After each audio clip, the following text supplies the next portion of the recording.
সীমান্তে পুশিন চলছেই। 4 জেলার সীমান্ত এলাকা থেকে 84 জনকে আটক করেছে বিজিবি। পরে তাদেরকে হস্তান্তর করা হয়। প্রতিনিধিদের পাঠানো তথ্য ছবিতে দেখুন ডেস্ক রিপোর্ট।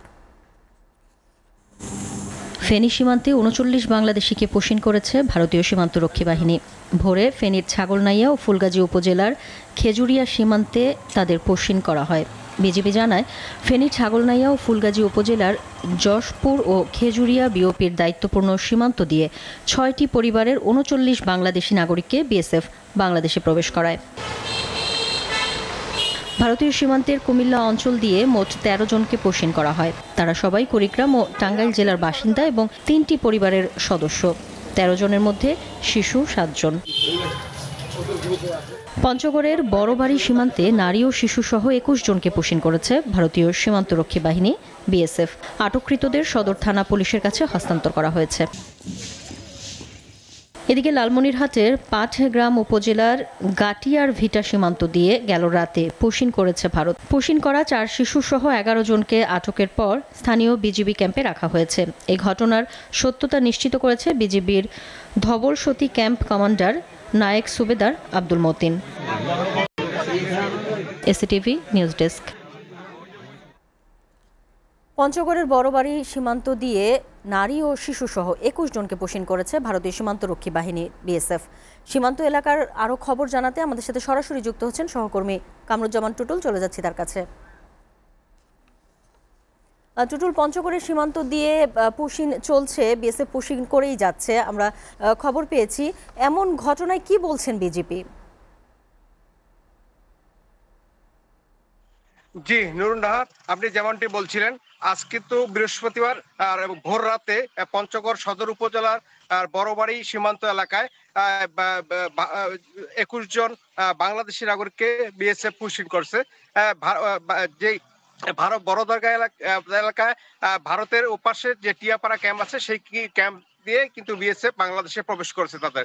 আর এই 21 জনের বাড়ি কিন্তু বাংলাদেশের নড়াইল, আমরা যতটুকু জেনেছি নড়াইল জেলার বিভিন্ন এলাকায় তারা বসবাস করত। সেই সূত্রে 2 বছর আগে, কেউ 3 বছর আগে ভারতে পাড়ি জমায়। ভারতের বিভিন্ন দালালের মাধ্যমে তারা গেছিল এবং তারা দীর্ঘদিন থেকে ভারতে আছে। তারা ভারতে বিভিন্ন জায়গায় কাজ করতো, বাসা বাড়িতে কাজ করতো। আর আজকে যারা 21 জন পুশিন হচ্ছে, এদের মধ্যে 6 জন পুরুষ, 10 জনে কিন্তু শিশু বলা যায়, শিশু, এবং বাকিরা মহিলা ছিল 6 জন। এরা কিন্তু সবই 8, 9, 10 বছরের বয়সের বাচ্চা আছে বেশিরভাগই। আপনাকে আরেকটা তথ্য জানিয়ে রাখি, এই সীমান্ত দিয়েই কিন্তু গত এ মাসের 17ই মে কিন্তু আরো 11 জনকে পুশিন করছে ভারতীয় বিএসএফ।